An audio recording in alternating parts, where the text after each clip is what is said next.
Meus irmãos, eu quero aproveitar esse tempo bom que nos é dado nessa noite. Abra sua Bíblia então em Atos dos Apóstolos, capítulo de número 9. Desde janeiro eu tenho lido e estudado Atos dos Apóstolos, e de lá para cá eu não li praticamente quase nada, e não tenho estudado outro livro a não ser Atos dos Apóstolos, e pregado em Atos dos Apóstolos.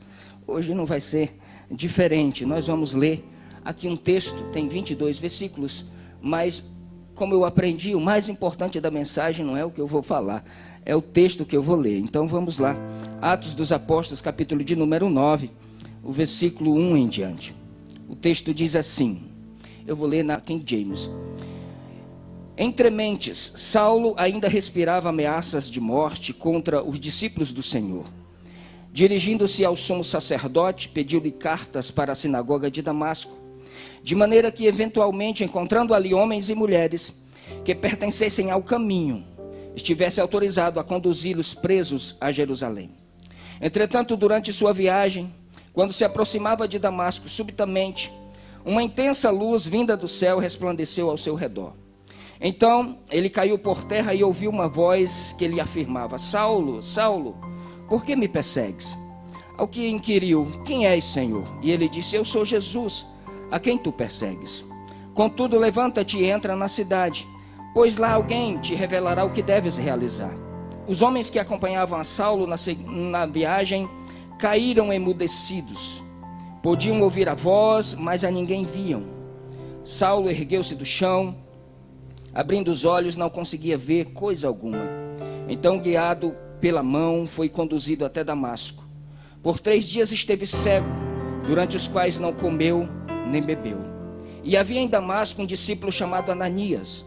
O Senhor o chamou em uma visão: Ananias, diante do que prontamente respondeu: eis-me aqui, Senhor. Então o Senhor lhe disse: apronta-te e vai à rua que se chama Direita, e procura na casa de Judas por um homem de Tarso chamado Saulo. Eis que está em oração nesse momento, e acaba de ter também uma visão na qual um homem chamado Ananias se aproxima e lhe impõe as mãos para que volte a enxergar. Todavia, Ananias replicou: Senhor, tenho ouvido vários testemunhos sobre este homem, quantos males tem causado aos teus santos em Jerusalém.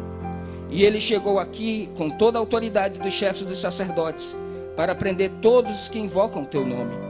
Porém o Senhor ordenou-lhe: vai, pois ele é para mim um instrumento escolhido, a fim de levar o meu nome diante dos gentios e seus reis, e perante o povo de Israel. Revelarei a ele tudo quanto lhe será necessário sofrer por causa do meu nome. Então Ananias foi, e entrando na casa, impôs sobre ele as mãos, declarando: irmão Saulo, o Senhor Jesus, a quem apareceu no caminho por onde vinhas, enviou-me a ti para que tornes a ver e fique pleno do Espírito Santo. Imediatamente lhe caíram dos olhos algo parecido como umas escamas, e ele passou a ver de novo. Em seguida levantou-se e foi batizado. E depois de alimentar-se, ganhou novas forças e passou vários dias na companhia dos discípulos em Damasco. Logo após, Saulo começou a pregar nas sinagogas que Jesus é o Filho de Deus. Todos quantos os ouviam ficavam atônitos e indagavam: ora, não é este o homem que em Jerusalém buscava destruir aqueles que invocavam o nome? E não é ele mesmo que tinha vindo aqui com a finalidade de detê-los e levá-los à presença dos principais sacerdotes?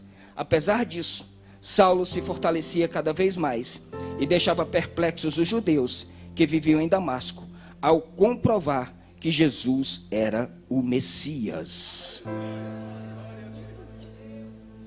Meus irmãos, eu hoje quero, com a ajuda de Deus e do Espírito Santo, trazer uma mensagem mais reflexiva para todos nós sobre essa consciência missionária. Como nós podemos melhorar? Como podemos melhorar a nossa geração? Nós temos aqui jovens, adolescentes, crianças, irmãos, irmãs, pessoas. Como nós podemos melhorar essa geração para que no futuro nós tenhamos pessoas de fé, comprometidas com Jesus e com o Evangelho? Qual é o modelo de evangelho que eu creio? Qual é o modelo de evangelho que eu acredito? É aquele que reproduz o que Jesus fez. Apenas isso. O que destoar disso deve ser analisado com muita cautela, para não ficarmos presos a métodos e esqueçamos de que é na simplicidade do Evangelho que se vive, que se prega e que se prepara uma geração para os próximos desafios. Jesus não criou métodos, analisando toda a sua trajetória. Jesus não ensinou os discípulos a interpretarem a lei, não criou escolas, não ensinou os discípulos a fabricarem sermões. Ele apenas viveu. A vida de Jesus era a sua pregação era a sua vida. E depois ele disse aos discípulos: vão e façam a mesma coisa, fazei discípulos de todas as nações, ensinando e batizando em nome do Pai, do Filho e do Espírito Santo. Quando nos apresentarmos diante de Deus, para prestarmos conta daquilo que fizemos por meio do corpo, disse Paulo lá em Coríntios capítulo 5, muitas coisas que hoje são relevantes para nós, lá não serão levadas em contas. Muitas coisas que hoje são prioridades para nós, naquele dia nem se fala. Em Mateus capítulo 25, o próprio Jesus nos dá conta de que existe um dia marcado, quando o Senhor se assentará no seu trono de glória, e Ele reunirá as nações, e a Bíblia diz que Ele separará como quem separa ovelhas de bodes, e Ele colocará um à sua direita e outros à sua esquerda.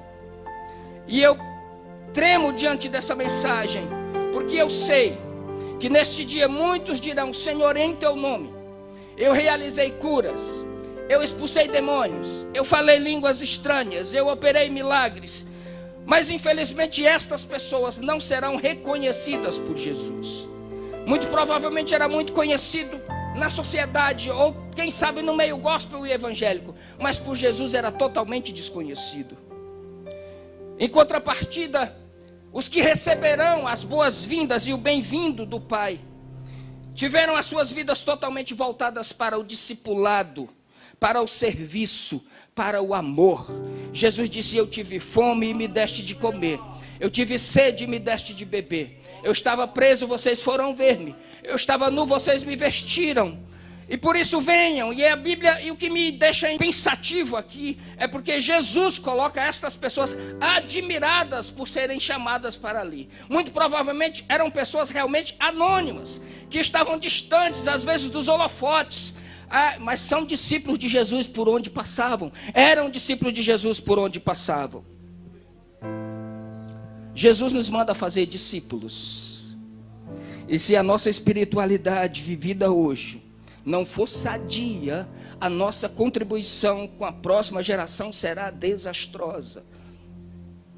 Se as pessoas ouvem, e o que elas ouvem e veem de nós hoje não for conforme Jesus, não estamos ensinando corretamente. Se aquilo que está sendo ministrado nas nossas igrejas, nos nossos púlpitos, não é conforme Jesus, não estamos fazendo corretamente. É preciso que tenhamos esta consciência de que o Evangelho não é apenas para ser pregado, é para ser vivido em fé, em graça, diante de Deus e diante da igreja do Senhor Jesus Cristo. Saulo aqui está saindo de Jerusalém para Damasco, aproximadamente 200 quilômetros. Era uma viagem grande, o ano 45 depois de Cristo. Aqui nós temos 3 personagens principais que o texto destaca aqui. Saulo de Tarso, que era um fariseu estudioso, influente, estudou em Gamaliel, que era o maior e o melhor da época. Saulo era influente, conhecia toda a Torá, falava vários idiomas. Está disposto a perseguir, encarcerar e matar a todos os que são chamados do caminho, porque a igreja, antes de ser chamada de igreja, eram chamados os do caminho, aqueles que andavam pelo caminho. E os cristãos eram tidos aqui para os judeus como uma ameaça. Eles iam contra o judaísmo, contra os preceitos litúrgicos de Israel, contra o templo. Isso era um problema. E Saulo estava disposto a levar a sua fé e a sua convicção da lei até as últimas consequências. Ele levava as pessoas a blasfemar de Jesus. Ele levava as pessoas a negar a Jesus. Ele tirava as pessoas pelos cabelos, puxava para o meio da rua, pisava em cima e dizia: nega a Jesus, nega esse Jesus ou você morre. E ele prendia e também matava. Ele era um assassino. A segunda personagem que aparece aqui no texto é Judas de Damasco. Esse homem era um líder da comunidade judaica ali. Ele tinha uma pousada e ali ele alugava essa pousada para diversas pessoas. Morava numa rua chamada Direita, e essa rua hoje é conhecida como Rua dos Bazares. Ainda hoje tem essa rua lá em Damasco. Esse Judas tinha se rendido ao evangelho e ali ele se reunia com algumas pessoas e partia o pão e serviam a Deus juntos ali. O terceiro personagem que aparece aqui é Ananias. Ele surge do nada. Alguém que conhece Jesus. Aliás, o próprio Jesus chama ele. O próprio Jesus fala com ele. E pede para ele ir à rua direita, falar com Judas. Pois na casa de Judas tem um homem de Tarso chamado Saulo. E este homem está tendo uma visão nesse exato momento, dizendo que você vai chegar lá, impor as mãos sobre ele e vai ser curado da sua cegueira. E aí Ananias olha para Jesus e diz: Senhor, tu tens certeza de quem tu está falando? Tu conhece esse homem mesmo? É de Saulo mesmo que o senhor está falando? Ele disse: é, e vai, porque eu estou te mandando. E você vai saber que esse homem é um vaso escolhido por mim para pregar o evangelho aos judeus e aos gentios e até os confins da terra. Paulo, nesta ida para Damasco, por volta do meio-dia, ele fica cego com uma luz que brilha mais do que a luz do sol. E uma voz que falava com ele: Saulo, Saulo. E ele caiu sem enxergar nada. Os companheiros apavorados ouviram, mas não entendiam, porque a voz falou em hebraico ou em aramaico também. E ele disse: quem és tu, Senhor? Ele disse: eu sou Jesus, Paulo. Você está com cartas aí? Está com autorização aí para pregar os meus filhos? Você acha que está perseguindo essa gentinha, esse povo pequeno? Você acha que é gente insignificante? Você está perseguindo a mim, Paulo. Mas levanta daí e entra na rua chamada Direita. Lá tem uma casa. E lá tem um homem chamado Judas. E lá eu vou te dizer o que você tem que fazer. Paulo se levanta. Imagine a angústia de Paulo, saindo pelo caminho, cego, lembrando do que ele fez. E agora sabendo que aquelas pessoas estavam certas e ele estava indo na contramão de Deus. Imagine o que se passava no coração dele. Por isso que ele não come, não dorme, não bebe nada durante esses dias. Saulo se converte, se torna Paulo, tem a vista recuperada, é batizado, é cheio do Espírito Santo. E sai dali para ser um dos maiores missionários e um dos homens mais influentes do primeiro século. Evangelizou a Ásia Menor, a Europa, Macedônia, Roma. 2/3 do Novo Testamento está sistematizado com as doutrinas que Jesus entregou para Paulo trazer para nós. Este homem foi gestado na casa de Judas, abençoado por Ananias, um anônimo, e não se ouve mais falar destes homens. Sem essa casa e sem esses homens, muito provavelmente isso não teria acontecido. E Deus sabia que havia um espaço na casa de Judas que ele podia contar. Deus sabia que havia um discípulo chamado Ananias que estava disposto a colocar a vida em risco e levar a mensagem que Jesus tinha determinado para que ele levasse. Deixa eu te fazer uma pergunta com todo respeito. A sua casa está disponível para Jesus? Ele pode contar com você? O Senhor pode contar com a sua casa? O Senhor pode dar o endereço da sua casa para que alguém muito especial seja tratado ali dentro? É muito provável que no meio de milhares de casas em Damasco só estivesse aquela aberta para a pregação do Evangelho. E eu acredito que o poder do Evangelho está na simplicidade que se vive e que se prega. Não é do pregador, não é do ministério, não é de quem tem boa retórica, não é de quem faz uma boa exegese, embora isso seja importante. Mas a mensagem, o poder do Evangelho, ele por si só é poderoso e não precisa de mim, e não precisa de nós. Ele é poderoso para destruir fortalezas, para converter assassinos e transformar em apóstolos de Jesus. Eu quero trazer aqui para os irmãos 6 lições que eu aprendi aqui nesse texto.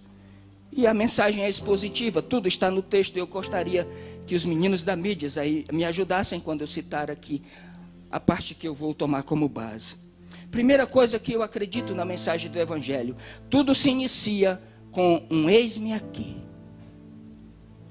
Versículo 10 do capítulo 9. de Atos dos Apóstolos. E havia em Damasco um homem, um certo discípulo chamado Ananias, e disse o Senhor em visões: Ananias, e ele respondeu: eis-me aqui. Sabe onde começa a fé?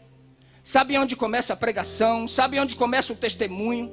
Sabe onde começa a revelação das Escrituras? Sabe onde começa o projeto de Deus na sua vida? Quando o seu coração diz: eis-me aqui. Eu estou pronto, Senhor, conte comigo. Quando você diz: eu estou aqui, usa-me a mim. Você está disponível? Sua agenda permite que você se envolva em alguma coisa?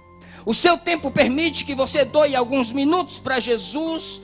Você tem tempo para que você possa ser um missionário de Jesus aqui em Barueri, aqui na cidade que você mora, aonde você exerce a sua profissão, no local aonde você faz o seu lazer? Você tem esse tempo para dizer que Jesus mudou e transformou a sua vida? Será que você é uma pessoa que vai viver a vida toda na igreja, assistindo o culto e voltando para casa achando que nada disso tem a ver com você? Ananias, eu preciso de você. Ele disse: eu estou aqui, Senhor. Embora ele fizesse alguma ressalva e dissesse: Senhor, esse homem é perigoso, Senhor. Ele falou: mas vai. Ele falou: eu vou. Se você aprofundar a leitura, você vai ver que Filipe estava pregando lá em Samaria. E o anjo chega para ele e diz assim: para a pregação, desce para o caminho que desce de Jerusalém para Gaza. Tem um homem lá. Ele está lendo um livro, não está entendendo. Eu quero que tu corra lá atrás do carro e conheça ele. E fale de mim para ele. E Filipe imediatamente foi. Tudo começa com eis-me aqui. Para Jesus não cabe desculpa. Para Jesus não cabe eu não tenho tempo. Para Jesus não cabe eu não tenho oportunidade. Para Jesus não cabe eu não tenho microfone. Não, é sem microfone, é sem terno, é sem paletó. É assim: eis-me aqui, envia-me a mim, eu estou aqui. O Senhor pode contar comigo. A nossa geração hoje precisa responder de pronto quando for solicitada pelo Senhor. Precisa dizer: eis-me aqui. A segunda coisa é que a nossa missão é conduzir as pessoas a Jesus. Elas andam cegas, doentes e famintas. Capítulo 9, versículo 8 e 9. E Saulo levantou-se da terra e, abrindo os olhos, não via ninguém. E guiando-o pela mão, o conduziam a Damasco. Outro. E esteve 3 dias sem ver e não comeu e nem bebeu. Tem gente ao seu lado, perdido. Tem casais ao seu lado cegos. Pessoas trabalhando com você famintas. Com a alma na UTI. E cabe a você dizer que Jesus pode transformar a vida dela. Essas pessoas precisam ser conduzidas pela mão. Estas pessoas aqui que estão na UTI, dificilmente você vai encontrá-las pregando aqui do púlpito. Dificilmente você vai encontrar essas pessoas nos nossos congressos, nas nossas festividades. É raro encontrar gente assim nos nossos eventos e nos nossos congressos. Porque essas pessoas estão à margem. Essas pessoas são párias da sociedade. A religião hoje está andando por cima de tapetes vermelhos. A gente vê igrejas que são verdadeiros templos suntuosos, coisas maravilhosas. Tem umas que colocam roda gigante, outros colocam isso, outros colocam aquilo. São tapetes vermelhos para que as pessoas passem. Estas pessoas não estão em cima desses tapetes. Essas pessoas estão exatamente debaixo destes tapetes. E Jesus está procurando pessoas que entrem debaixo destes tapetes para achar os cegos, os famintos e aqueles que estão precisando de uma palavra. E aonde é que eu faço? No lugar onde você está, exercendo a tarefa que você exerce, desempenhando a função que você desempenha, na profissão que você escolheu. Conduza as pessoas a Jesus. Não é você que salva, você conduz as pessoas a Jesus. Paulo, o poderoso, o forte, com carta do Sinédrio, inteligentíssimo. logo depois aquele homem se apresenta no Areópago e fala para os filósofos epicureus e estoicos. Os caras ficam de boca aberta ouvindo Paulo falar. Agora estava lá preso, cego, sendo conduzido pela mão. Existem pessoas nesse momento que precisam ser conduzidas pela mão, que precisam ser levadas pela mão. Eu vi o testemunho de um irmão. Aliás, ele está aqui hoje. Ele tem vários filhos, mas não biológicos, filhos que ele adota como filhos na fé. E ele levou um homossexual a Jesus. E por 16 vezes esse menino se desviou. E ia para o bar, com aquela sainha curta, tomar cerveja. E ia lá e sentava na mesa dele e dizia: filho, o que você está fazendo aqui? E ele já tinha um outro nome, um nome feminino. E ele disse: filho, esse não é lugar para você. Você é meu filho, vamos comigo. Ele levava esse menino para a igreja. Ele ficava um tempo, se desviava. Foram 16 tentativas, até o dia em que ele permaneceu. E ele hoje é um pastor da Assembleia de Deus. A nossa missão é conduzir as pessoas a Jesus. Você leva, ela volta. Você leva, ela volta. Até o dia que você leva e ela fica nos braços de Jesus. Eu fico pensando, e se um colega de trabalho for para o juízo final e ser condenado, porque você não teve tempo de pegar ele pela mão? Como será o olhar do teu vizinho para você, sabendo que você era vizinho dele e mesmo assim não conseguiu falar de Jesus para ele? Já pensou nisso? Perguntaram para um bilionário nigeriano, ainda hoje é vivo esse bilionário, Femi Otedola. Perguntaram para ele: o que você se lembra que o tornou o homem mais feliz nesta vida? Ele disse: na minha vida eu tive 4 estágios. O primeiro estágio foi acumular riquezas e meios. E olha, eu acumulei riquezas e meios. Ele hoje é um bilionário. Mas nessa fase eu não consegui ser feliz. A segunda fase foi coletar objetos de muito valor. Colecionar tudo aquilo que eu podia e que eu olhava e podia ver. O efeito disso foi temporário. E o brilho de tudo isso se apagou. E eu não conquistei aquela felicidade inteira, aqueles objetos e aquelas coleções. A alegria tinha uma alegria, mas não durou muito. A terceira fase foi obter grandes projetos. E ele disse: eu tinha 95% do controle de fornecimento do diesel da Nigéria. E na África, 95% do controle era dele. E eu fui o maior proprietário de navios da África e da Ásia. Mesmo assim não obtive felicidade no que eu tinha imaginado. Aí vem a quarta fase. Foi quando um amigo dele pediu para ele comprar 200 cadeiras de roda para entregar para 200 crianças deficientes. Ele autorizou a compra das cadeiras de roda. E o amigo disse: eu gostaria que você fosse comigo entregar essas cadeiras de roda. E ele disse que ali ele sentiu uma alegria real na vida, quando ele viu o brilho no olhar de cada criança daquela. Ele viu a felicidade no rosto da criança. Ele disse que era uma coisa impressionante. Ele disse: ali eu fui feliz. E quando eles estavam saindo, uma criança correu e se agarrou às suas pernas. E ele disse: eu posso fazer mais alguma coisa por você? Ela disse: não, mas eu quero olhar mais uma vez para o teu rosto, para quando eu chegar no céu, eu quero te reconhecer e eu quero te agradecer mais uma vez lá. Ele disse: nesse dia foi o dia mais feliz da minha vida. A Bíblia diz, e o pastor já falou aqui, aquele que ganha almas, sábio é. Irmãos, a nossa vida não valerá a pena, a nossa vida não tem significado se nós não levarmos as pessoas para Jesus. Eu sou de uma época que não tinha culto de missão, me perdoe os irmãos, porque todo culto era missão. Hoje a gente faz o culto de missão para conscientizar os irmãos que precisam fazer missão. Terceira coisa, o poder transformador do Espírito Santo não está no lugar, está na pessoa que ele usa em qualquer lugar.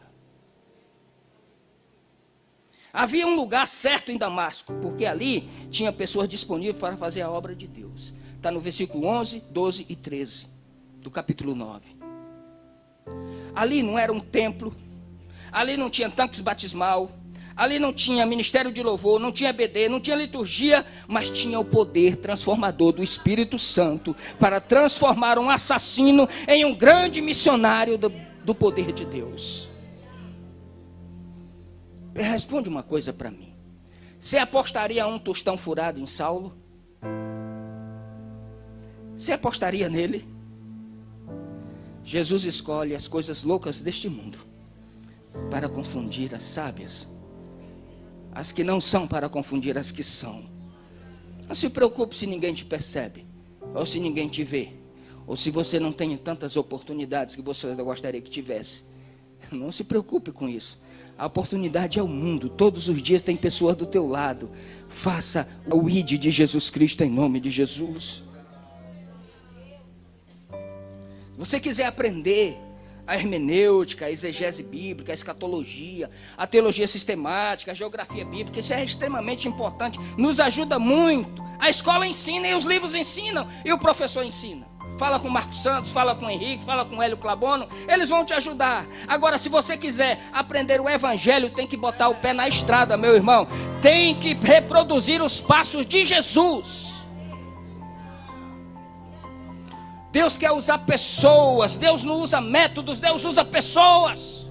Por mais bem elaborados que sejam os nossos métodos, os nossos projetos, se o Espírito não convencer, a gente vai se esgoelar o ano inteiro e não se converte uma alma. Quem converte é o Espírito Santo de Deus. É o poder transformador do Espírito Santo que vai aonde a tua voz não alcança, aonde o teu braço não alcança, aonde o teu pé não alcança. Lá ele vai fazer discípulo.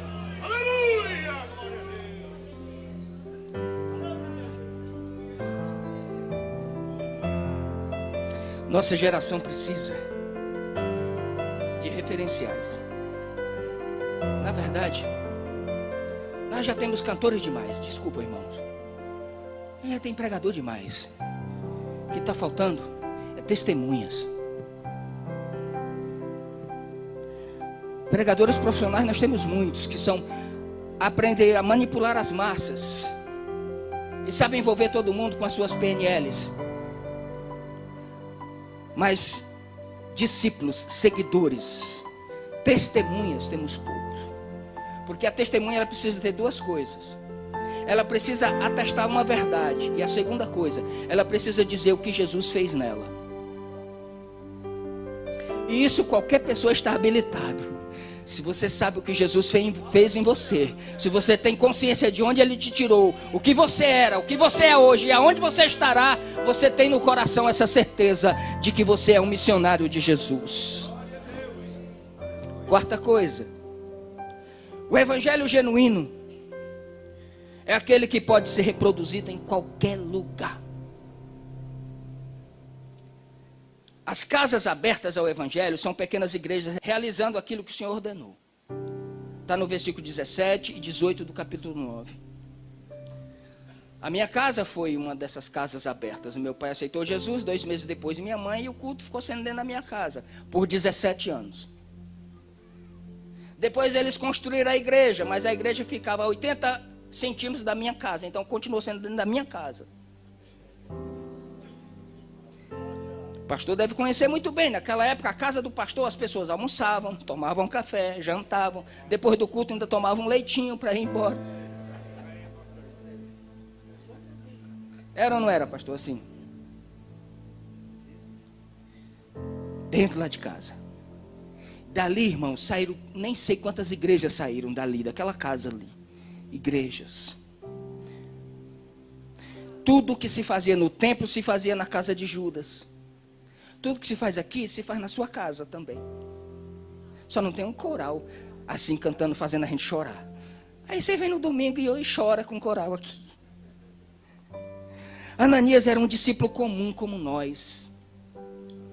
Era corriqueiro aquilo que ele fazia ali por Paulo. É comum. Aí tem alguém com enfermo, endemoniado, chama alguém, chama o irmão, chama alguém. Que lembra de quem? Dos crentes. Se eu me considero cristão e filho de Deus, e o evangelho que eu vivo só é vivido na igreja, então eu não descobri o que é servir a Deus ainda. Se o seu cargo foi tirado e você não continua reproduzindo os passos de Jesus em fé, então não foi com Jesus que você se encontrou. Aqui, irmãos, é só a celebração.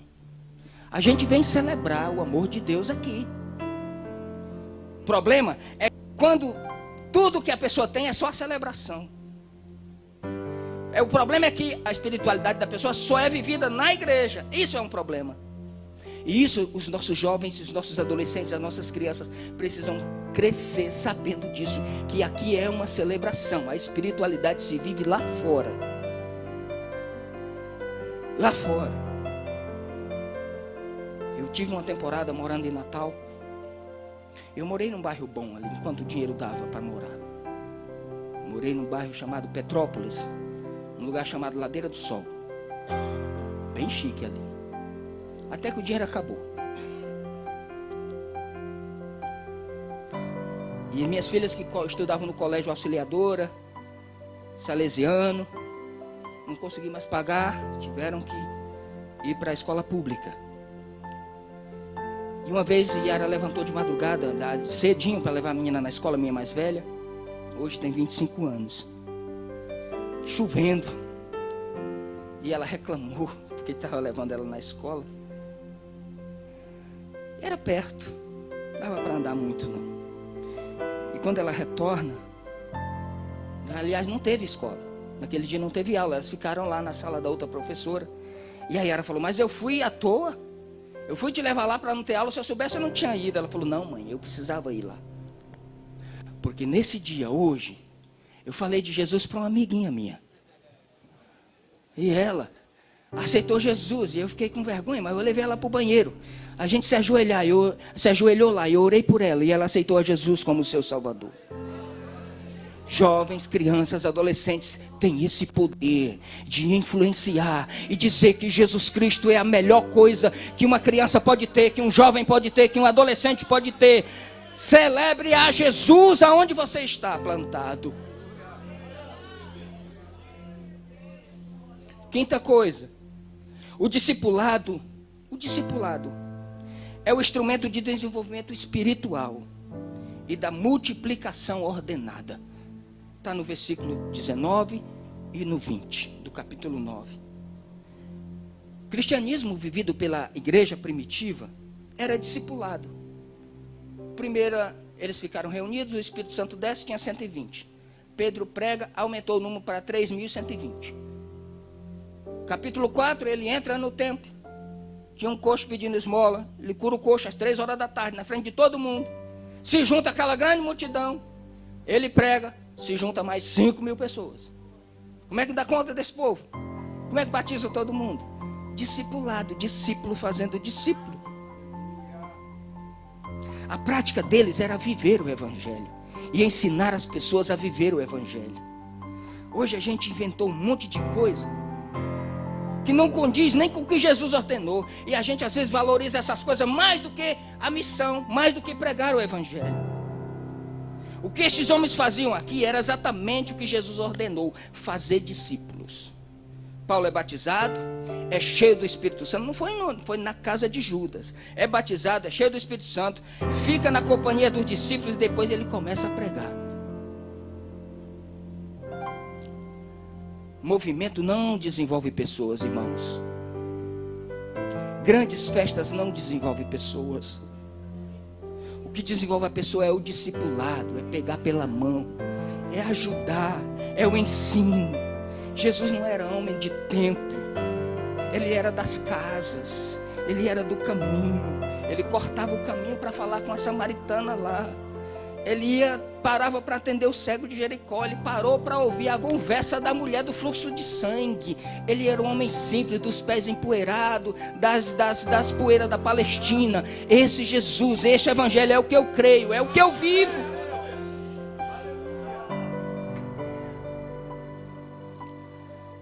Movimento não desenvolve pessoas.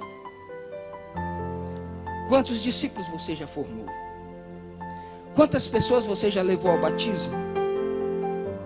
Sabe o que vale mais para nós? Festividade. A gente trabalha o ano inteiro para festividade. Sabe o que vale mais para Jesus? Uma alma discipulada. E durma com esse barulho. Sexto e último lugar, Deus tem seus propósitos e pode realizar coisas maravilhosas através da sua casa.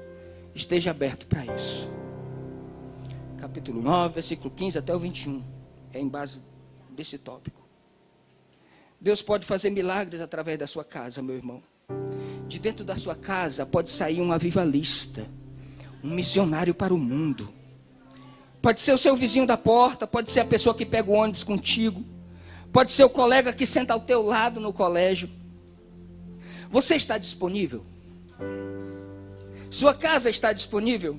Sua agenda está disponível? Na sua casa tem ali um altar erguido ao Senhor para abençoar pessoas, para abençoar o reino de Deus. Pastor, eu sou fraquinho, eu sou incapaz, eu não sei a Bíblia. Irmãos, esse Ananias e Judas eram anônimos. Nunca mais o texto fala deles. Não se ouve mais falar desses homens. Mas estavam no lugar certo e na hora certa. E falaram: estamos aqui, Senhor, pode contar conosco. Esses homens aqui foram usados para abençoar Paulo, que é uma dinamite nas mãos de Deus. Se Paulo sistematizou as doutrinas do Novo Testamento para nós. Paulo escreveu Romanos. E o Calbart escreveu um comentário com mais de 1000 páginas, só baseado no Romanos, que é 16 capítulos. Vai lá, Ananias, corre o risco. Corre todos os riscos, porque esse rapaz aí é um instrumento poderoso nas minhas mãos. É um vaso. Nunca despreze ninguém. Nunca jogue a toalha. Nunca deixe de orar pelo teu filho, pelo teu marido, pelo teu vizinho, pela pessoa que está rebelde, que está contra, que está avesso à palavra. Nunca deixe. Que Deus pode fazer dessa pessoa uma dinamite, alguém que vai explodir o inferno. Sua casa está disponível? Jesus optou pelo modelo pessoal. Existem 36 ordenanças na Bíblia, no Novo Testamento, dizendo uns aos outros. Esse é o Evangelho, uns aos outros. E eu concluo nessa noite, agradecendo ao Senhor por essa oportunidade, poder partilhar um pouco da palavra de Deus aos seus corações, dizendo que a igreja é a arca. A igreja é a arca, mas tem que sair de dentro da arca para construir um novo mundo lá fora. Você entende isso? Tem que sair de dentro da arca para construir um novo mundo lá fora. O que Deus poderia fazer com a sua vida? Você tem ideia do que Ele pode fazer com a sua vida? Do que Ele pode fazer na sua casa? E eu falei do moço aqui. Olha ele ali, o Bira. Fica de pé aí, pastor Bira. Quantos filhos você tem? 28 filhos. Não são biológicos, são tudo adotados. Só 2 biológicos, 26 adotados. Está com o irmão dele, o maestro William. Esse homem é tão louco que lá naquela cidade do Pernambuco, lá, bem no centro da cidade, de uma família que o tio deles faleceu. Eles não tinham mais dinheiro para voltar, para levar, tinha que sepultar lá na cidade, mas estava esperando a hora para o sepultamento. E estava com um caixão na praça. E ele passa. Por que vocês estão fazendo aqui? É titio que morreu. Titio morreu. Eu não sei contar como ele, mas depois você conta direito. Titio morreu. Falou: não, mas esse tio de vocês é meu também. Bora, vamos levar lá para casa, vamos velar lá em casa. O titio, aí ficou todo mundo olhando. Bora, pega o caixão. E ele pega o caixão, junto com a família, e leva para dentro da casa. Imagina a esposa dele recebendo ele lá. Falou: quem é? Titio que morreu. Titio, bota aqui dentro de casa. Aí botou o caixão dentro de casa, velou o homem dentro de casa, pregou a palavra e ganhou a família inteira para Jesus. Aonde você está, aonde você passar, existe uma oportunidade para você ser um Paulo, para você pregar o Evangelho em nome de Jesus. Que Deus abençoe a igreja. Amém.